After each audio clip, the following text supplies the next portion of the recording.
여러분, 지금부터 제가 던지는 두 가지 질문에 답해 보시기 바랍니다. 단언하건대 100명 중 98명이 틀리는 질문입니다. 저도 틀렸고 여러분도 아마 틀릴 겁니다. 하지만 이 질문에 대한 답을 알게 되면 세상을 보는 여러분의 시각이 완전히 바뀔 것입니다. 첫 번째 질문, 현재 세계 인구의 대다수는 어디에 살고 있을까요? 첫째, 저소득 국가, 둘째, 중간소득 국가, 셋째, 고소득 국가입니다. 두 번째 질문, 2000년 이후 전 세계 부의 불평등은 어떻게 변했을까요? 첫째, 증가했다. 둘째, 그대로다. 셋째, 감소했다입니다. 답을 정하셨습니까? 좋습니다. 일단 마음속에 담아두시고 이제부터 제가 보여드릴 놀라운 데이터 여행을 따라오시기 바랍니다. 우리는 하루 2달러도 안 되는 돈으로 사는 아프리카 농부부터 시작해서 4천억 달러의 자산을 가진 일론 머스크까지 세계 부의 모든 단계를 직접 확인할 것입니다. 그리고 마지막에 다시 이 질문으로 돌아와서 정답을 공개하겠습니다. 여러분, 세계은행 자료에 따르면 1인당 GDP가 가장 낮은 나라 10개국은 모두 아프리카 국가입니다. 그 중에서도 가장 가난한 나라는 바로 부룬디입니다. 부룬디의 중위소득은 하루 1.8달러, 우리 돈으로 약 2,500원입니다. 하루의 말입니다. 여러분이 편의점에서 커피 한 잔 사 마시는 돈으로 이들은 하루를 살아갑니다.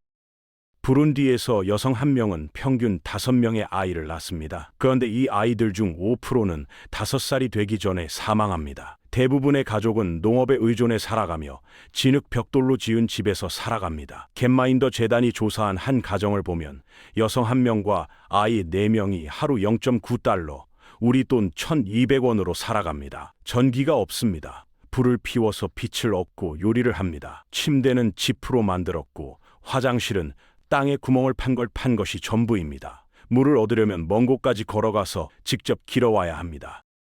여러분, 이게 2024년 현재의 이야기입니다. 우리가 스마트폰으로 유튜브를 보는 이 순간에도 세계 어딘가에서는 이렇게 살고 있는 사람들이 있습니다. 하지만 놀라운 것은 이런 극빈층이 세계 인구에서 차지하는 비중이 겨우 3.6%에 불과하다는 사실입니다. 대부분의 사람들은 이보다 훨씬 나은 삶을 살고 있습니다.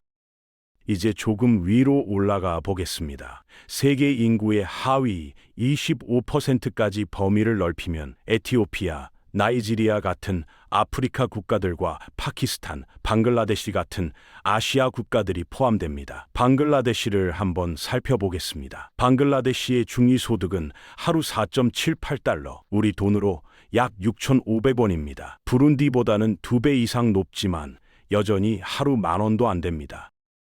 방글라데시에서 여성은 평균 2.3명의 아이를 낳습니다. 5인 가족이 금속 지붕을 얹은 집에서 삽니다. 침대가 있고 공동 우물에서 물을 길어 쓰며 화장실과 손 씻는 곳이 있습니다. 기본적인 휴대전화를 사용하고 무엇보다 중요한 것은 99% 이상의 가구에 전기가 들어온다는 점입니다.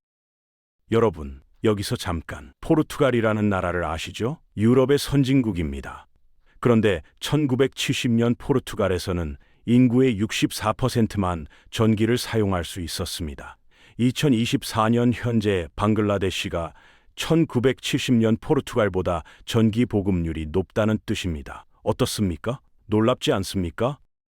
그런데 더 놀라운 사실이 있습니다. 한국 이야기를 해보겠습니다. 1970년 한국의 1인당 GDP는 약 280달러였습니다. 그때 우리 부모님 세대는 어떻게 살았습니까? 전기가 들어오지 않는 집이 많았고 화장실은 집 밖에 있었으며 수돗물 대신 우물물을 길어 썼습니다. 지금 방글라데시 사람들이 사는 방식과 크게 다르지 않았습니다. 그런데 2024년 현재 한국의 1인당 GDP는 35,000달러가 넘습니다. 50년 만에 100배 이상 성장한 것입니다. 많은 사람들은 방글라데시 같은 나라가 영원히 가난할 것이라고 생각합니다. 하지만 데이터는 그렇지 않다고 말합니다. 방글라데시도 지금 빠르게 발전하고 있으며 어떤 면에서는 이미 1970년대 한국을 뛰어넘었습니다. 세계은행 기준으로 소득 단계를 색깔로 구분해보면 우리가 지금 보고 있는 하위 23% 인구 중 대부분은 저소득 국가가 아닙니다. 방글라데시는 중간소득 국가, 정확히는 중하위 소득 국가로 분류됩니다. 그렇습니다. 세계 인구의 대다수는 중간소득 국가에 살고 있습니다. 질문 하나의 정답은 B입니다. 그런데 이 질문에 정답을 맞힌 사람은 100명 중 27명 뿐이었습니다. 저도 틀렸습니다. 더 놀라운 사실이 있습니다. 2000년에는 세계 인구의 29%가 극빈층으로 살았습니다. 하루 $2 미만으로 사는 사람들이 거의 30%였다는 뜻입니다. 그런데 2024년 현재 이 비율은 10% 미만으로 떨어졌습니다. 단 한 세대 만에 수십억 명이 가난에서 벗어난 것입니다. 이것은 인류 역사상 가장 위대한 성취 중 하나입니다. 이제 세계 인구의 절반 지점까지 올라가 보겠습니다. 여기에는 인도와 아시아, 아프리카, 라틴 아메리카의 여러 국가들이 포함됩니다. 인도네시아를 살펴보겠습니다. 인도네시아의 중위소득은 하루 $6, 우리 돈으로 약 8,000원입니다. 여성은 평균 2명의 아이를 낳습니다. 대부분의 가족이 이제 시골이 아닌 도시에 살고 있습니다.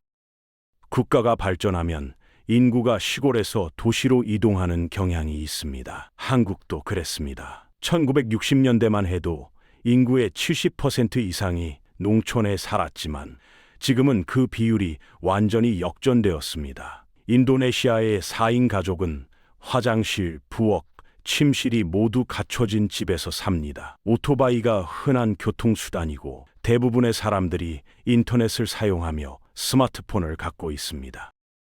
여기까지가 세계 인구의 절반입니다. 이제 우리는 더 부유한 절반으로 들어갑니다. 여기에는 라틴 아메리카, 동유럽, 아프리카, 아시아의 중상위 소득 국가들이 포함되며 중국도 이 그룹에 속합니다. 브라질을 살펴보겠습니다. 브라질의 중위 소득은 하루 $17, 우리 돈으로 약 23,000원입니다. 여성은 평균 1.6명의 아이를 낳습니다.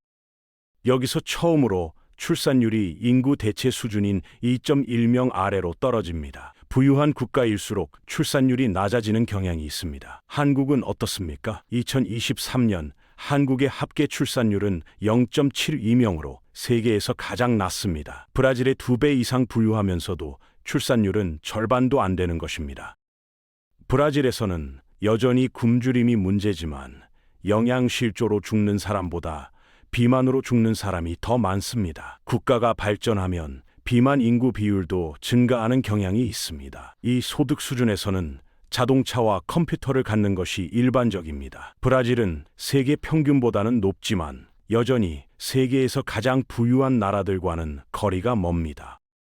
더 올라가면 고소득 국가들이 나타나기 시작합니다. 이제 우리는 세계 인구의 상위 10%에 들어왔습니다. 스페인을 살펴보겠습니다. 스페인의 중위소득은 하루 $41, 우리 돈으로 약 55,000원입니다. 스페인 같은 나라에서는 대부분의 사람들이 양질의 주거 환경에서 살며 적절한 의료 서비스와 사회보장, 공공시설을 이용할 수 있습니다. 이 단계에서는 또 하나 중요한 자유가 생깁니다. 바로 여행의 자유입니다. 스페인 국민은 비자 없이 189개국을 여행할 수 있습니다. 세계 대부분의 나라 사람들에게는 이것이 불가능합니다. 여권 지수를 보면 저소득 국가일수록 비자 없이 방문할 수 있는 나라가 훨씬 적습니다. 세계를 자유롭게 여행할 수 있는 권리는 당신이 태어난 나라의 소득 수준에 달려 있습니다. 한국은 어떻습니까? 2024년 현재 한국 여권으로는 비자 없이 192개국을 방문할 수 있습니다. 세계 3위입니다. 여러분, 이것이 얼마나 큰 특권인지 아십니까? 1970년대만 해도 한국 사람들이 해외여행을 가려면 정부의 허가가 필요했습니다. 지금 우리가 누리는 이 자유가 당연한 것이 아닙니다. 그런데 스페인 같은 나라에도 문제가 있습니다. 세계 다른 지역에 비해 생활 수준은 좋지만 많은 사람들이 경제 성장의 혜택을 누리지 못했습니다. 이것을 설명하는 유명한 그래프가 있습니다. 바로 코끼리 곡선입니다. 경제학자 브랑코 밀라노비치가 만든 이 그래프는 1988년부터 2008년까지 20년간 전 세계 소득이 어떻게 변했는지 보여줍니다.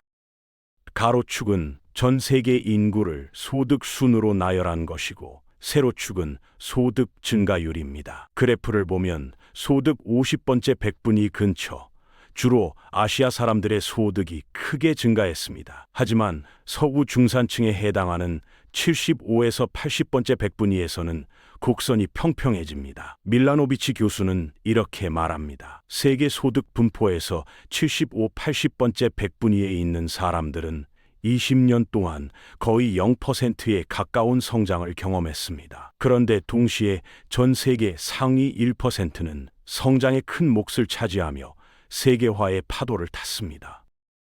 최근 몇 년간 이 곡선은 좀 더 완만해졌지만 패턴은 여전히 유지됩니다. 서구의 많은 사람들은 정체되어 있다고 느끼는 반면 아시아의 대부분은 위로 올라갔습니다. 한국은 어떻습니까? 우리는 이 20년 동안 중간에서 위로 빠르게 올라간 그룹에 속합니다. 1988년 한국은 아직 개발도상국이었지만 2008년에는 선진국 대열에 합류했습니다. 이제 더 높은 곳으로 올라가겠습니다. 세계 인구의 마지막 10%, 가장 부유한 나라들입니다. 미국을 보겠습니다. 미국의 중위소득은 하루 62달러, 우리 돈으로 약 8만 4천 원입니다. 생활 수준이 이전 단계와 크게 다르지는 않지만 사람들이 더 많은 것을 살 수 있습니다. 미국인들은 더 큰 집, 더 큰 차를 갖는 경향이 있고 일반적으로 더 많은 물건을 삽니다. 세계의 나머지와 비교하면 대부분의 미국인은 상당히 부유합니다. 밀라노비치 교수는 이렇게 말합니다. 미국인의 11에서 12%가 전 세계 상위 1%에 속하는데 많은 사람들이 그 사실을 깨닫지 못합니다. 하지만 이것이 모든 미국인이 부유하다는 뜻은 아닙니다. 지금까지 우리는 국가 평균만 봤지만 각 국가 내부에는 부유한 사람과 가난한 사람이 모두 있습니다. 국가 내 불평등을 살펴봐야 합니다. 이제 각 국가에서 상위 10%가 전체 소득의 몇 퍼센트를 가져가는지 보겠습니다. 미국에서는 상위 10%가 전체 소득의 47%를 벌어들입니다. 소득 불평등이 가장 심한 나라는 남아프리카 공화국으로 상위 10%가 전체 소득의 65%를 가져갑니다. 한국은 어떻습니까? 한국에서는 상위 10%가 전체 소득의 약 43%를 차지합니다. 미국보다는 평등하지만 여전히 상당한 격차가 있습니다. 지금까지 우리는 소득, 즉 사람들이 얼마를 버는지를 봤습니다. 하지만 자산, 즉 당신이 소유한 모든 것의 누적 가치도 살펴봐야 합니다. 여기에는 저축뿐만 아니라 집, 차, 투자 자산이 포함되므로 불평등을 측정하는 더 나은 지표라고 할 수 있습니다. 차트를 소득에서 자산으로 바꾸면 불평등은 훨씬 더 커집니다.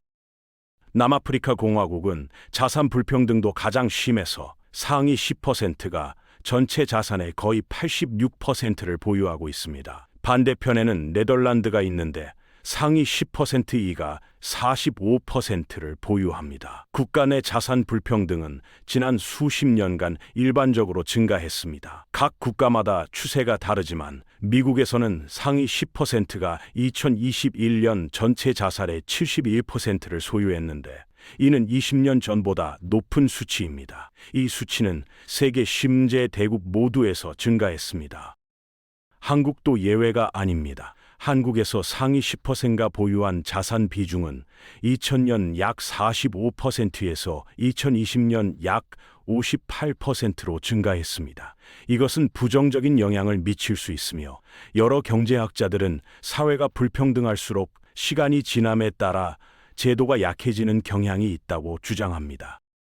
세계 불평등 보고서는 이것이 불가피한 것이 아니라 정치적 선택이었다고 주장합니다. 1980년대 로널드 레이건과 마거릿 대처 같은 지도자들이 일련의 정책을 추진해서 민간 자산은 늘어나고 공공 자산은 줄어들게 만들었다는 것입니다. 그들의 주장에 따르면 정부가 소유한 것이 적으면 이론적으로 불평등을 해결할 능력도 줄어든다는 것입니다.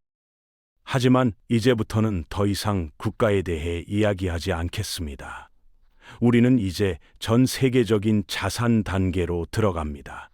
만약 당신의 자산이 최소 $10,000, 우리 돈으로 약 13억 원이라면 당신은 전 세계 상위 1%에 속합니다. 이것은 은행 계좌에 13억 원이 있다는 뜻일 수도 있고 그냥 비싼 집을 소유하고 있다는 뜻일 수도 있습니다.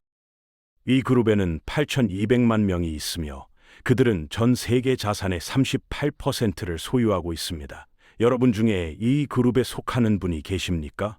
서울 강남에 아파트 한 채만 있어도 이 그룹에 들어갈 수 있습니다. 상위 0.01%에 들어가려면 최소 2,100만 달러, 우리 돈으로 약 280억 원의 자산이 필요합니다. 이 그룹에는 약 80만 명이 있으며 전 세계 자산의 11%를 소유하고 있습니다.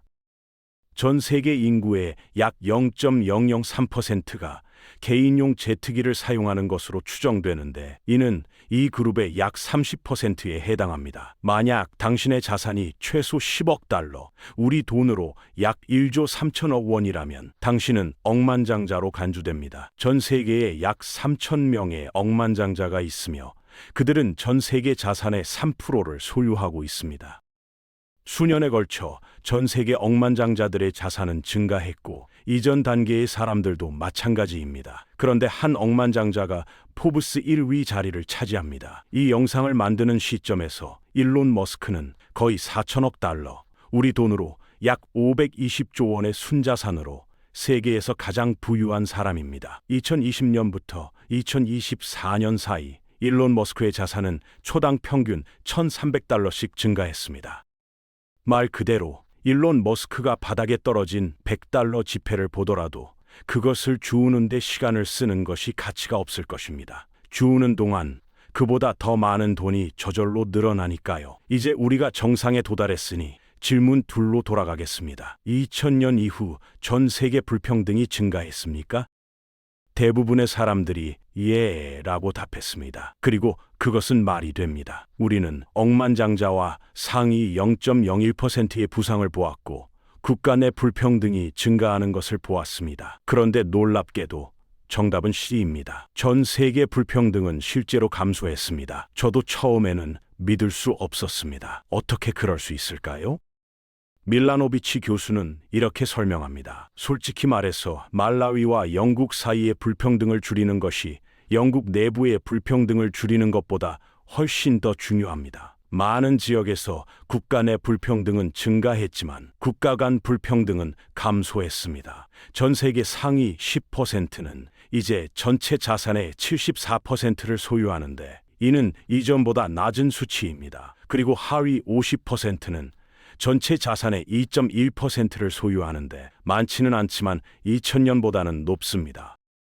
개발도상국들이 따라잡고 있는 것입니다. 1990년으로 돌아가 보면 세계는 이런 모습이었습니다. 부자와 가난한 사람 사이에 큰 격차가 있었고 인구의 거의 40%가 저소득 국가에 살았습니다. 하지만 세월이 흐르면서 수십억 명이 가난에서 벗어났고 이제 세계 대부분이 중간소득 국가에 살고 있습니다. 여러분, 한국을 생각해 보십시오. 1990년 한국의 1인당 GDP는 약 6,500달러였습니다. 2024년 현재는 35,000달러가 넘습니다. 우리도 바로 이 변화의 일부였습니다. 우리 부모님 세대가 가난에서 벗어나 중산층이 되었고 우리는 선진국 국민이 되었습니다. 지금 아시아의 많은 나라들이 우리가 걸었던 바로 그 길을 걷고 있습니다. 이것이 사람들이 어려움을 겪고 있지 않다거나 국가 내 불평등 증가를 걱정하지 말아야 한다는 뜻은 아닙니다. 하지만 개인적으로 저는 이루어진 진전을 인정하는 것도 중요하다고 생각합니다. 저를 포함한 대부분의 사람들이 이 질문들을 틀린 이유는 우리가 세계에 대한 정확한 그림을 갖고 있지 않기 때문입니다.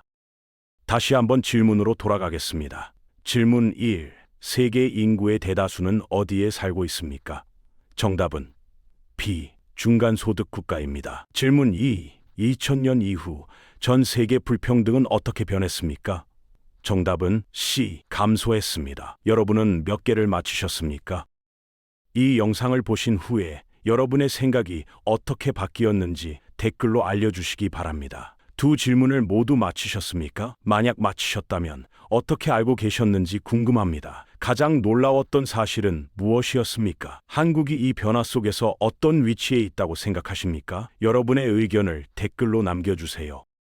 마지막으로 한 가지만 더 말씀드리겠습니다. 이 영상의 데이터는 한스 로슬링의 명저 팩트풀리스에서 영감을 받았습니다. 이 책은 우리가 세계에 대해 얼마나 많은 오해를 하고 있는지, 그리고 실제 데이터는 무엇을 말해주는지 보여줍니다. 한국어 번역본도 나와 있으니 관심 있으신 분들은 꼭 읽어보시기 바랍니다. 영상 제작에 시간이 꽤 걸렸습니다. 모든 데이터를 확인하고 한국 상황과 비교하고 여러분께 가장 잘 전달할 수 있는 방법을 고민했습니다. 이 영상이 도움이 되셨다면 구독과 좋아요 부탁드립니다. 그리고 다시 한번 댓글로 여러분의 생각을 꼭 남겨주세요. 감사합니다.